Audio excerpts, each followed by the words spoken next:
Algunos de los diálogos más fascinantes que mantuve en mi vida ocurrieron en los aviones mientras las mesas plegadas estaban levantadas y trabadas. Puede que fuera porque a los 10.000 metros estás más cerca del cielo, pero, ¿sabes? He tenido algunas discusiones sorprendentes en los aviones. Y cuando las personas se enteran de que llevo una Biblia conmigo o que predico en campañas de evangelismo o que he sido pastor de una iglesia, se predisponen para darme sus propias y sinceras impresiones. Ustedes los cristianos creen que lo saben todo, dicen, pero no pueden probar la existencia de Dios. ¿Y sabes qué? En cierta manera tienen razón. Es muy difícil probarlo con papel y lápiz. Y es lamentable que muchos cristianos anden por la vida haciéndose los sabelotodos religiosos. Sabemos cómo discutir, argumentar, pero se necesita algo más que argumentos para lograr que un ser pensante crea en Dios. Entonces, ¿qué decir cuando nos encontramos con un ateo? ¿El mensaje cristiano es una verdad comprobada? ¿Las promesas de Dios vienen con garantía absoluta? Hoy vamos a ver si el cristianismo es o no un enorme salto de fe y veremos qué sucede cuando los ateos dan ese paso. Toma tu Biblia y en un momento más regresaré para que juntos abordemos este tema.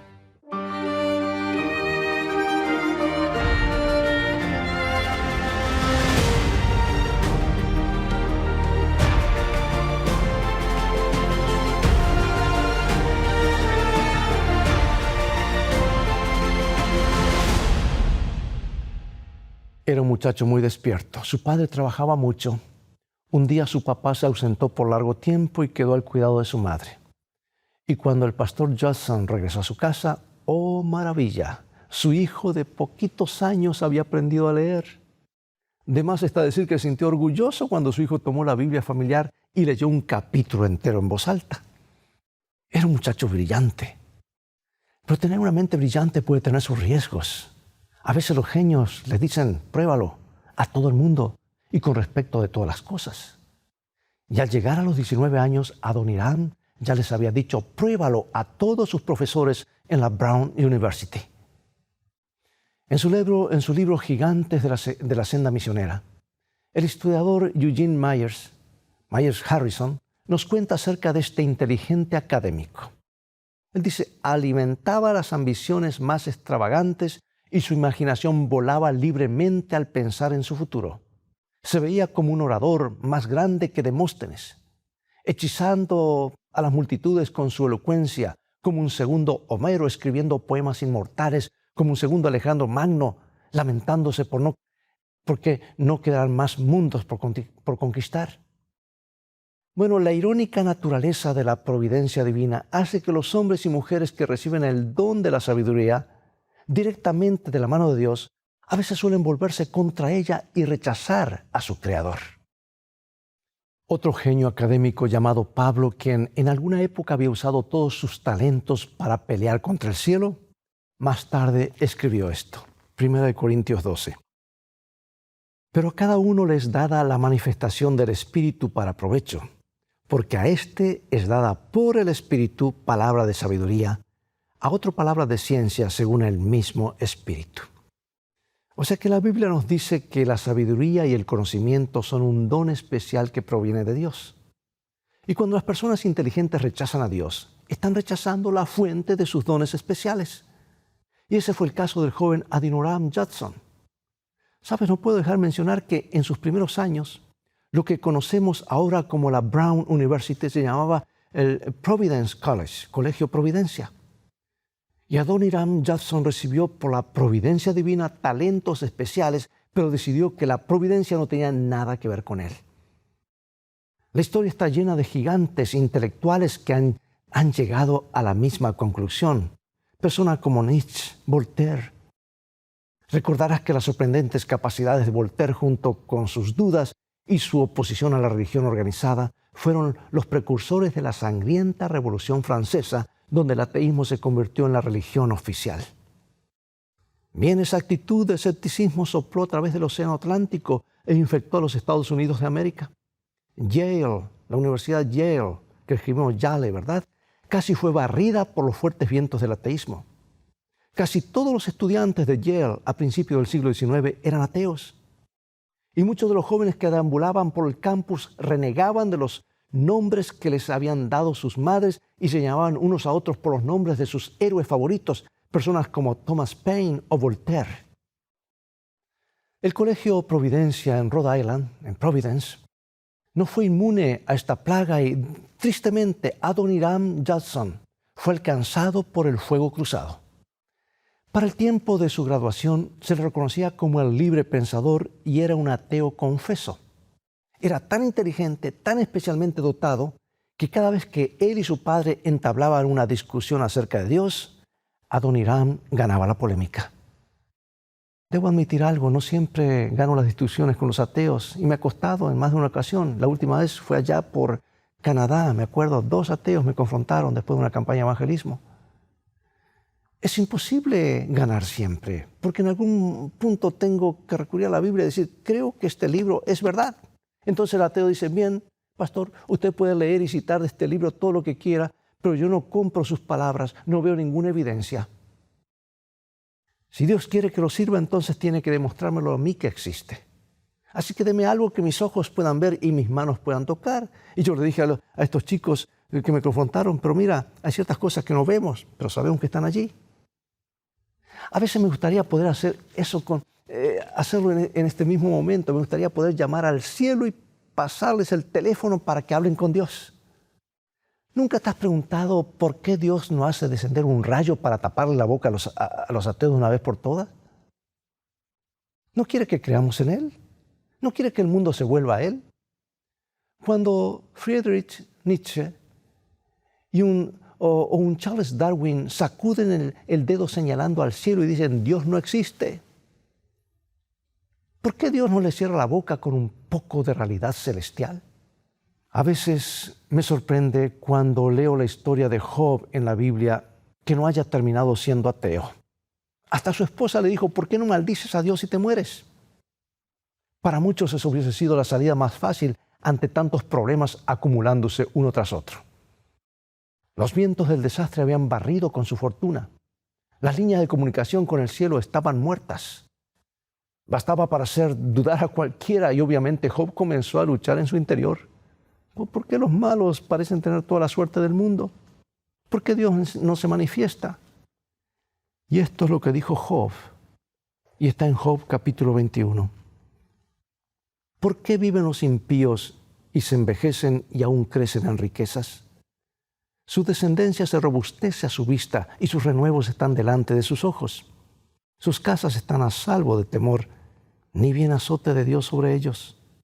Sus toros se engendran y no fallan, paren sus vacas y no malogran su cría. Salen sus pequeñuelos como manada y sus hijos andan saltando. Al son del tamboril y la cítara saltan y se regocijan al son de la flauta. Pasan sus días en prosperidad y en paz descienden al Seol.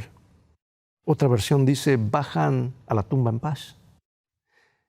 Pero en el mismo momento, los cristianos son golpeados, apaleados, torturados, y se les manda a callar la boca. Parece algo injusto, ¿verdad? ¿Por qué no hay una respuesta desde el cielo? ¿Por qué Dios no envía un rayo para terminar con el ateísmo? En su libro, ¿Cómo viviremos ahora?, Chuck Colson y Nancy Pearcey describen los 3 grupos en los que pueden alinearse los no creyentes. El primero es el naturalismo. Porque el naturalista cree que todo lo que vemos puede ser atribuido a fuerzas naturales. Lo que para el cristiano parece un milagro puede ser explicado de alguna otra manera por un científico con delantal blanco, ¿verdad? Ahora hay un segundo grupo, el grupo de los postmodernistas. El creyente postmoderno mira los titulares mundiales y las cárceles atestadas y dice, no hay verdades absolutas. Tú dices cuál es tu verdad y yo decido cuál es, tú decides cuál es la tuya y yo decido cuál es la mía. Todo lo que funcione estará bien. Si ir a la iglesia todas las semanas te alivia tu alma, pues todo bien, si no, todo bien igual. Y como sociedad tenemos que encontrar colectivamente valores que parezcan dar resultados y, por supuesto, reexaminarlos en el próximo periodo electoral para ver si aún funcionan. Además de los naturalistas y los postmodernos, está el existencialismo, que en las palabras de Colson dice, proclama que la vida es absurda, carente de sentido y que el yo individual debe darle sentido propio a sus propias elecciones. Yo creo que quienes vivían en los días de Noé, los que se burlaban, fueron probablemente los primeros existencialistas de la historia. Bebamos, comamos, bebamos, seamos felices porque mañana moriremos, decían. Esos son los tres grupos, los naturalistas, los posmodernos y los existencialistas. Pero volvamos a nuestro ateo Adoniram Judson, el día de su graduación, cuando avanza por el pasillo del colegio Providence College, el Colegio Providencia, en la clase de 1807. Mientras el órgano ejecuta pompa y circunstancia, camina detrás de su mejor amigo Ernest, quien ha sido muy enérgico en su negación de Dios. Ahora, Ernest jugó un papel clave para que Adoniram abandonase su fe. Ahora, déjame apretar el botón de pausa e introducir una pequeña advertencia. Sé que las dudas nos asaltan a todos. La duda no es pecado. Satanás nos bombardea con pensamientos oscuros y con preguntas sin respuestas.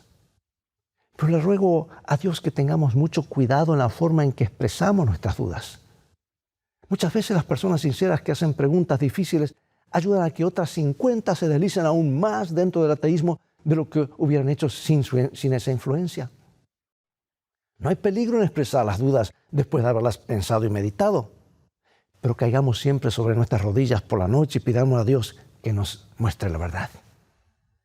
Que el cielo nos libre de influir sobre un amigo débil o de cargar a un niño con nuestras dudas, porque después que nosotros hayamos salido de la duda, es posible que ellos sigan hundidos en ella. Había dos fuertes defensores del ateísmo en el Colegio Providencia. El primero era Ernest, y le seguía el señor Adoniram Judson, el hombre que le había convertido en ateo. Más tarde perdieron contacto entre sí, pero un día Judson decidió salir a recorrer las rutas sin destino.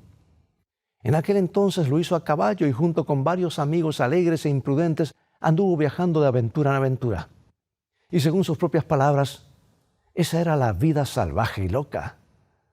Después de algún tiempo decidió continuar solo y abandonó al grupo de amigos para seguir su propia odisea de pecado. Y cierta noche ingresó a una posada de campo y preguntó si había lugar. Solo una habitación disponible, dijo el dueño. Pero no quiero dártela. ¿Por qué no?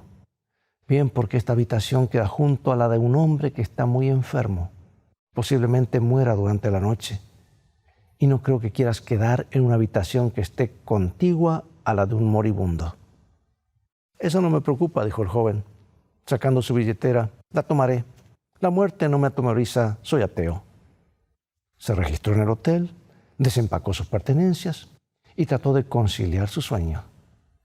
Pero a través de las delgadas paredes de la posada podía escuchar los gemidos de un hombre que estaba sufriendo mucho.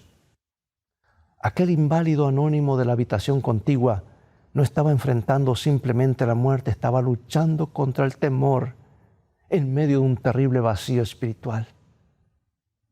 Ese pobre hombre se está muriendo de miedo, pensó para sus adentros. Supongo que debería ir en su auxilio. ¿Pero qué puedo decirle que le sirva de ayuda? Al fin y al cabo, era ateo. No debía tenerle miedo a la muerte, pero en ese momento se dio cuenta de cuán poco podía decir para consolar a otro ateo o a sí mismo en una situación tal. ¿Qué palabras de esperanza podría entregarle? Ahora razona conmigo. Al final del camino de la vida podrás sentirte reconfortado con dos cosas. La primera será la vida rica, plena, exitosa, generosa que has vivido como bendición para los demás. Y en segundo lugar, la promesa de una vida mejor con Dios por la eternidad. Esas dos cosas significan muchísimo para quien está en el lecho de muerte. En su libro Espera un milagro, pero confía en Jesús, el doctor Adrian Rogers comparte una cita de Jeff Moody que tiene un significado especial ahora que estamos hablando de un joven que se encuentra en la habitación de un hotel sintiendo el temor ante la muerte. Y él dice, ¿de qué pueden hablar los ateos al final de su vida cuando están esperando la muerte? Se pregunta el doctor Moody en voz alta. ¿Discuten el legado de moralidad, decencia, integridad y sensibilidad espiritual que han transmitido a sus hijos? ¿O del bien que el ateísmo le ha hecho al mundo? Los hospitales, orfanatos, la dignificación de la mujer, la distribución masiva de publicaciones decentes. ¿Discutirán quizás el gran bastión que erigió el ateísmo contra el comunismo? Y en ese momento se dedica a hablar de lo realmente esencial. Y él dice, cuando un ateo esté llegando al ocaso, cuando la conversación del ateo en su silla de ruedas comienza a desvanecerse, ¿qué tiene sobre el futuro? Cuando el futuro comienza ya a desaparecer ante él, ¿podrá contemplar algo más allá? ¿Podrá tener alegría? Hay muchas cosas que el ateo ve aquí y ahora, lo puede palpar, tocar. ¿Pero qué en cuanto a la eternidad? ¿Te das cuenta cuál es el error? Vivir para el aquí y el ahora, lo que veo, lo que toco, cuando hay una eternidad por delante. Espero que puedan perdonarme este poco de sarcasmo, pero allá en la habitación del hotel, cuando los gritos desesperados del pasajero de la habitación contigua atravesaban las paredes, Adoniram Judson se vio frente al horror y la vergüenza. Y antes que nada comprendió que era un hombre sin esperanza. ¿Qué podía decirle a un amigo moribundo? ¿Qué podía decirse a sí mismo el día cuando la muerte se le presentase en persona? Se sintió mal al recordar a sus amigos del Colegio Providencia. Todas aquellas noches en el internado cuando los había entretenido con sus brillantes diatribas y sus comentarios contra la religión y la fe cristiana. Las carcajadas resonaron en sus oídos mientras se miraba en el espejo y sintió temor. ¿Qué dirían mis amigos, sus amigos, si pudieran verlo en ese momento, acobardado en el valle de la sombra de la muerte? Peor aún, ¿qué diría Ernesto, su mentor, en el mundo del ateísmo?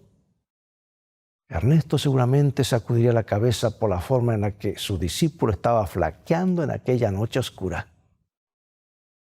¿Qué clase de ateo es el que tiembla por un miedo incontrolable cuando se ve cara a cara con la muerte? La noche pasó en lenta agonía. Finalmente Adoniram se tapó la cabeza con una frazada, con una manta, tratando de ahogar el eco de los débiles alaridos de muerte de la habitación contigua. Y por fin había logrado algo de silencio.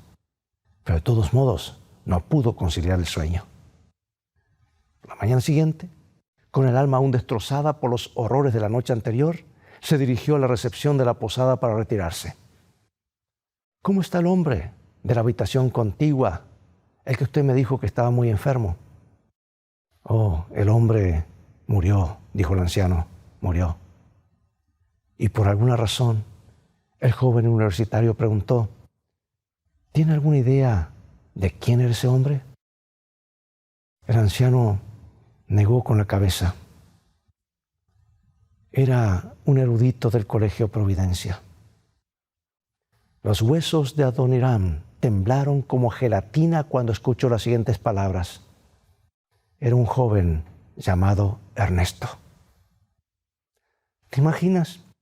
Este brillante joven ateo tuvo que subir a su caballo y abandonar el lugar sabiendo muy bien que su mejor amigo, el intelectual que lo había introducido en el inhóspito mundo del descreimiento, había muerto carcomido por el terror. Ernesto, el joven al que tanto admiraba, había muerto ahogado en sus gemidos de protesta. Y ahora quiero que prestes atención porque quiero señalar algo importante. Aunque tú no seas ateo, es más, estoy prácticamente seguro que no lo eres, igual puedes haberte planteado alguna de las preguntas que se hacen los ateos constantemente. ¿Por qué Dios no responde a mis oraciones?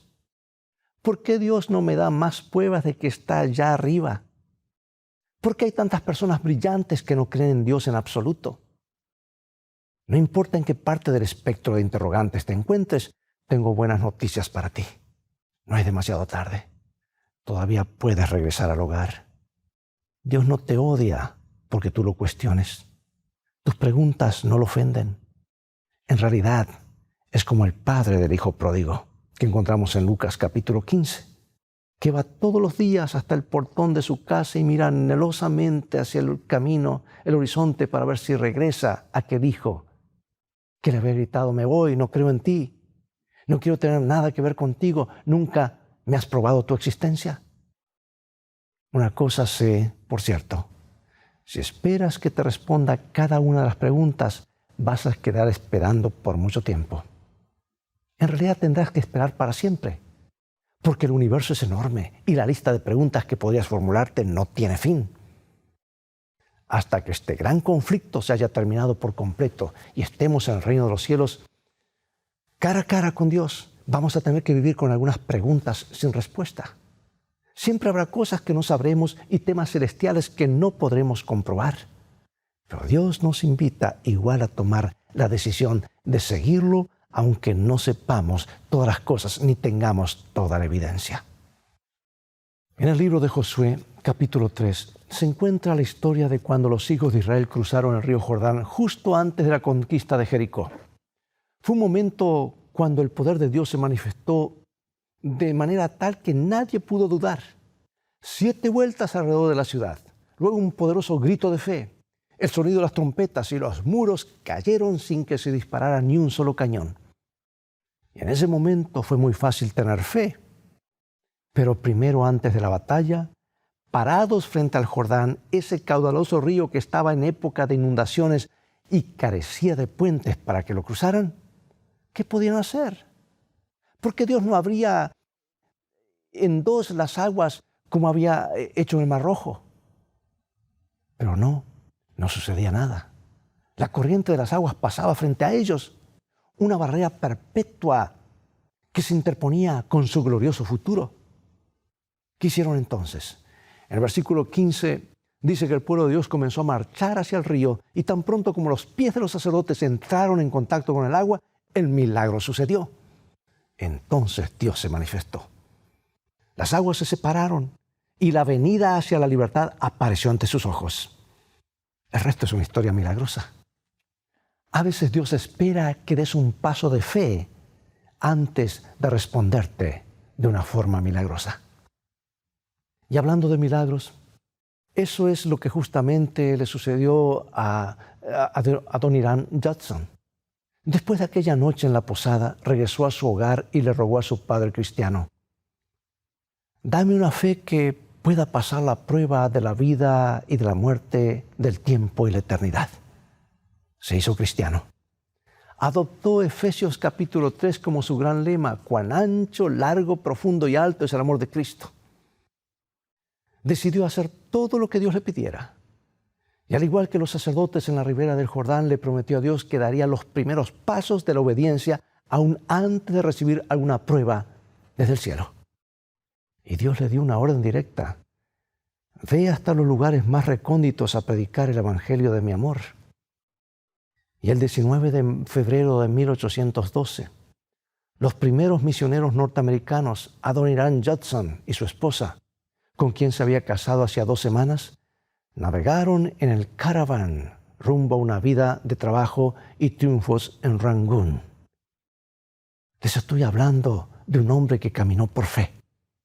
Este flamante cristiano y su esposa Ana pasaron años entre los birmanos sin lograr ni un solo converso. Soportó largos meses en prisión mientras su esposa demacrada tenía que sobornar a los guardias para poder llevarle un poco de comida. Y estos 2 misioneros agotaron sus energías en una tierra lejana y trabajaron incesantemente para traducir la Biblia al birmano. ¿Por qué Dios no le dio alguna prueba de que los estaba bendiciendo? ¿Qué evidencia palpable tenían de que el cielo sabía que estaban en aquella tierra extraña? Finalmente, estos misioneros enviados a esas poblaciones, de lo que hoy conocemos como Myanmar, hicieron un descubrimiento increíble. Dios se les había adelantado. Esas civilizaciones montañesas tenían relatos ancestrales acerca de un Dios, un jardín, un árbol y un hombre y una mujer. Tenían la noción de que alguien había muerto para salvar a otros. Y algunos de los hombres durante generaciones habían usado brazaletes de cuerda que simbolizaban su esclavitud de los espíritus malignos. Pero en todas las historias que se narraban junto al fuego, por las noches, aparecía un dios cielo llamado Wisha, un redentor que algún día enviaría a una persona amiga con un libro que los ayudaría a encontrar el cielo y una nueva vida. Y personas como Judson, que dieron los primeros pasos de fe hacia un futuro incierto, descubrieron que Dios ya estaba allí desde antes que ellos llegaran, partiendo en dos las aguas de la incredulidad, derribando las barreras del animismo y el ateísmo. Hoy te invito a que te sueltes de tus dudas y te aferres a Jesucristo. Toma el primer paso hacia Él. Vas a ver que tu fe crece y tu certeza se ve favorecida y fortalecida cuando avanzas tras la visión del reino eterno de Dios. ¿Quisieras hacer esto mientras oramos? Acompáñame. Padre que estás en los cielos, vivimos en un mundo en el que a veces las sombras y la incertidumbre ocultan tu rostro de nosotros. Nos sentimos tentados a contemplar nuestras preguntas en vez de oír tus respuestas. Ayúdanos, Padre, a mantener nuestra confianza en ti. Creemos que condujiste a otros en el pasado y que te has manifestado vez tras vez con los que han pasado antes de nosotros. Por eso confiamos en ti hoy. Y te agradecemos porque siempre nos estás buscando con las invitaciones amorosas de tu Santo Espíritu. Oramos en el nombre de Jesús. Amén.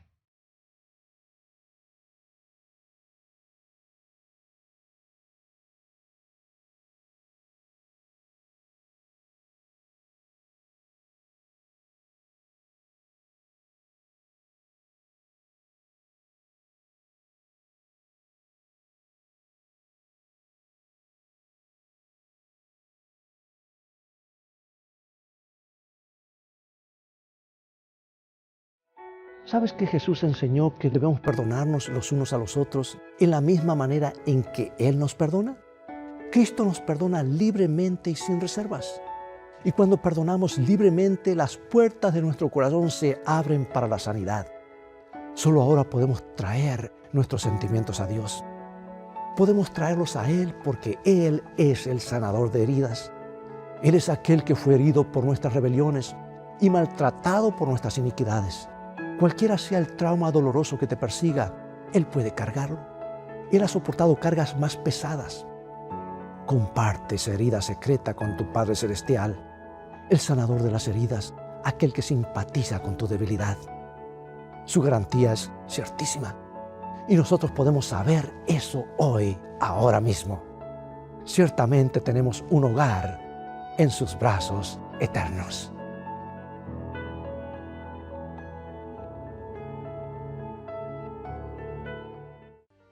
Amigos, es todo el tiempo que tenemos por hoy. Ha llegado el momento de despedirnos. Te invito a continuar estudiando los mensajes de esperanza de este bendito libro, la carta de amor de Dios a la humanidad, la Biblia. Visítanos en nuestro sitio de internet, donde podrás ver allí en escritoestá.org una gran variedad de estudios bíblicos y otros materiales. Mientras tanto, Dios te bendiga y te guarde. Y recuerda, escrito está, no solo de pan vive el hombre, sino de toda palabra que sale de la boca de Dios.